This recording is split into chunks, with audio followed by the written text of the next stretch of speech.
क्या बसपा को 2027 में गठबंधन करना चाहिए? अकेले चुनाव लड़ने की रणनीति कितनी कारगर है? नमस्कार, आप देख रहे हैं एमटी टॉक शो और मैं हूं आपके साथ वैष्णवी सिंह। उत्तर प्रदेश की राजनीति एक बार फिर 2027 विधानसभा चुनाव की ओर बढ़ रही है। सभी राजनीतिक दल अपनी अपनी रणनीति बनाने में जुट गए हैं। भारतीय जनता पार्टी लगातार तीसरी बार सत्ता में लौटने की तैयारी कर रही है। समाजवादी पार्टी अपने सहयोगी दलों के साथ सरकार बनाने का दावा कर रही है। कांग्रेस भी अपनी राजनीतिक जमीन मजबूत करने की कोशिश कर रही है। लेकिन इन सब के बीच सबसे बड़ा सवाल बहुजन समाज पार्टी को लेकर आया है। बसपा सुप्रीमो मायावती लगातार ये कहती रही हैं कि उनकी पार्टी उत्तर प्रदेश विधानसभा चुनाव से अकेले लड़ेगी। उनका मानना है कि गठबंधन से पार्टी का मूल वोट बैंक प्रभावित होता है और बसपा अपने दम पर सरकार बनाने की क्षमता रखती है। लेकिन क्या वर्तमान राजनीतिक परिस्थितियों में यह राजनीति कारगर साबित होगी? आज हम इसी विषय पर विस्तार से चर्चा करेंगे। सबसे पहले उत्तर प्रदेश की राजनीति को समझना जरूरी है। उत्तर प्रदेश केवल विकास और योजनाओं के आधार पर चुनाव नहीं लड़ता। यहाँ सामाजिक समीकरण, जातीय संतुलन, गठबंधन, बूथ प्रबंधन और स्थानीय नेतृत्व भी चुनावी परिणाम तय करने में बड़ी भूमिका निभाते हैं। यही कारण है कि लगभग हर बड़ा दल किसी न किसी सहयोगी दल के साथ चुनाव मैदान में उतरता है। भारतीय जनता पार्टी को देखिए, बीजेपी ने हमेशा छोटे छोटे दलों को अपने साथ जोड़ने का प्रयास किया है। इसका फायदा भाजपा को अलग अलग सामाजिक वर्गों तक पहुंच बनाने में मिला है। दूसरी ओर समाजवादी पार्टी ने भी समय समय पर छोटे दलों के साथ गठबंधन किया है। पिछड़े, दलित, मुस्लिम और अन्य सामाजिक वर्गों के बीच अपनी पहुंच बनाने के लिए किया।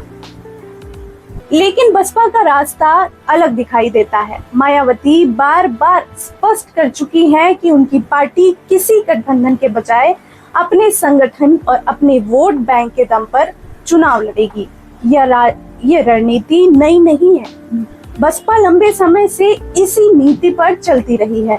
अब सवाल ये उठता है कि यह रणनीति आज भी उतनी ही प्रभावी है जितनी पहले थी। अगर इतिहास पर नजर डालें तो वर्ष 2007 बसपा के लिए स्वर्णिमय समय माना जाता था। उस चुनाव में बसपा ने पूर्ण बहुमत की सरकार बनाई थी। सामाजिक इंजीनियरिंग की रणनीति ने पूरे देश का ध्यान अपनी ओर खींचा था। दलितों के साथ ब्राह्मण समाज सहित कई वर्गों का समर्थन बसपा को मिला था। लेकिन उसके बाद राजनीतिक परिस्थितियां लगातार बदलती गईं। 2012 के विधानसभा चुनाव में बसपा सत्ता से बाहर हो गई। 2017 में भाजपा ने प्रचंड बहुमत हासिल किया। 2022 के चुनाव में भी बसपा अपेक्षित प्रदर्शन नहीं कर सकी। इसी आधार पर कई राजनीतिक विश्लेषक यह तर्क देते हैं कि 2007 के बाद बसपा का जनाधार पहले जैसा व्यापक नहीं रहा। हालांकि बसपा एक समर्पित वोट बैंक आज भी मौजूद माना जाता है। यही वजह है कि कोई भी राजनीतिक दल बसपा को पूरी तरह नजरअंदाज नहीं कर सकता। अब चर्चा कांग्रेस की। हाल के दिनों में कांग्रेस के कुछ नेताओं की ओर से ऐसे बयान सामने आए हैं जिनमें बसपा की भूमिका को महत्वपूर्ण बताया गया है। कुछ नेताओं ने समाजवादी पार्टी से सीटों के बंटवारे को लेकर भी अपनी बात रखी है। राजनीतिक जानकार इन बयानों की अलग अलग व्याख्या कर रहे हैं। इस पक्ष का मानना है कि समाजवादी पार्टी पर दबाव बनाने की रणनीति हो सकती है ताकि कांग्रेस को अधिक सीटें मिल सकें। दूसरा पक्ष यह संभावना भी व्यक्त करता है कि भविष्य में कांग्रेस और बसपा के बीच किसी भी प्रकार की राजनीतिक बातचीत हो सकती है। हालांकि इस विषय पर अभी तक कोई आधिकारिक घोषणा नहीं हुई है, इसलिए इसे केवल राजनीतिक अटकल या विश्लेषण के रूप में ही देखा जाना चाहिए। अब सबसे महत्वपूर्ण प्रश्न क्या? सबसे महत्वपूर्ण प्रश्न बसपा को गठबंधन करना चाहिए। क्या गठबंधन करना चाहिए? इस प्रश्न के दो पक्ष हैं। पहला पक्ष कहता है कि गठबंधन बसपा के लिए लाभदायक होता है, वहीं यदि छोटे छोटे क्षेत्रीय दल बसपा के साथ आते हैं तो कई विधानसभा क्षेत्रों में अतिरिक्त वोट मिलने की संभावना बढ़ जाती है। छोटे दल भी भले ही पूरे प्रदेश में प्रभावशाली नहीं हो, लेकिन कुछ जिलों और कुछ सीटों पर उनका स्थानीय प्रभाव चुनावी परिणाम बदल सकता है। यही रणनीति भाजपा समाजवादी पार्टी भी अपनाती है। दूसरा पक्ष यह कहता है कि गठबंधन से बसपा का स्वतंत्र राजनीतिक चरित्र कमजोर हो सकता है। मायावती हमेशा यह संदेश देती रही है कि बसपा किसी दूसरी पार्टी पर निर्भर नहीं है। उनका मानना है कि यदि संगठन मजबूत किया जाए तो पार्टी अपने दम पर सरकार बना सकती है। दोनों पक्षों के अपने अपने तर्क हैं। अब जातीय राजनीति की बात। उत्तर प्रदेश में जातीय समीकरणों की भूमिका किसी पक्ष से छिपी नहीं है। यहाँ केवल उम्मीदवार की लोकप्रियता ही नहीं बल्कि उसका सामाजिक आधार भी महत्वपूर्ण माना जाता है। कई बार राजनीतिक दल उम्मीदवार चयन करते स्थानीय जातीय संतुलन को प्राथमिकता देते हैं। पार्टी अध्यक्ष की सामाजिक पहचान भी चुनावी चर्चा का हिस्सा बनती है।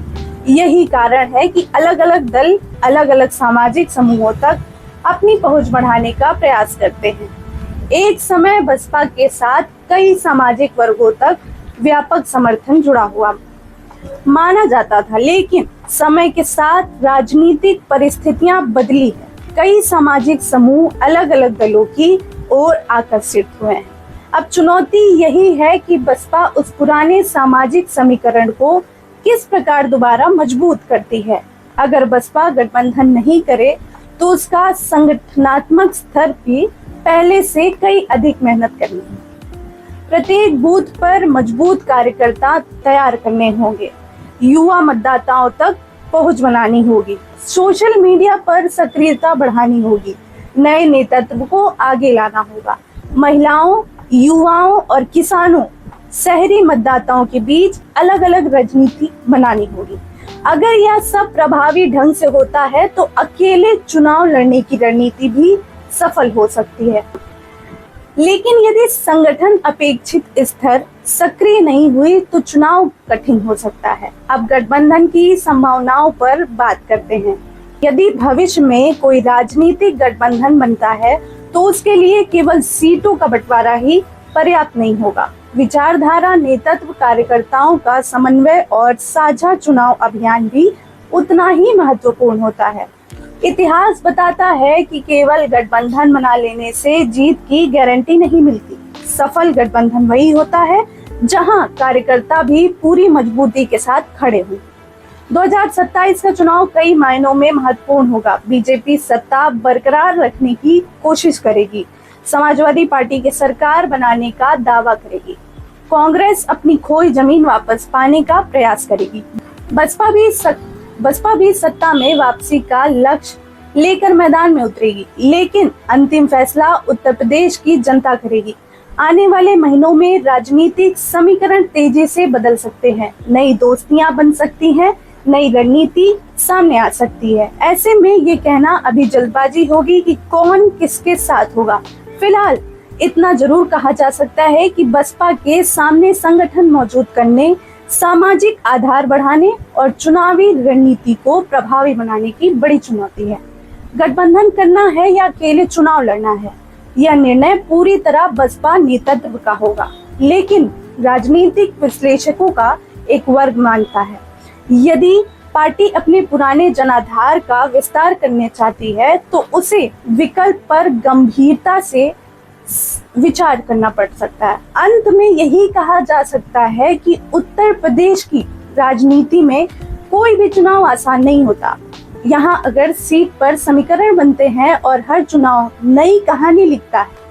2027 का चुनाव भी संभवतः उत्तर प्रदेश की राजनीति का एक नया अध्याय साबित होगा। अब देखना होगा कि ये बसपा अपनी मौजूदा रणनीति पर कायम रहती है या बदलते राजनीतिक माहौल के अनुसार नए राजनीतिक प्रयोग करती है। आपकी क्या राय है? क्या आप बताएंगे? क्या बसपा को 2027 में अकेले चुनाव लड़ना चाहिए या फिर छोटे छोटे दलों के साथ गठबंधन कर अपनी चुनावी ताकत बढ़ानी चाहिए? अपनी राय हमें कमेंट बॉक्स पर जरूर बताइए और अगर आपको यह राजनीतिक विश्लेषण पसंद आया हो तो वीडियो को लाइक करें, चैनल को सब्सक्राइब करें और ऐसे ही जानकारियां लेने के लिए हमारे चैनल को देखते रहें। बहुत बहुत धन्यवाद, बहुत बहुत धन्यवाद।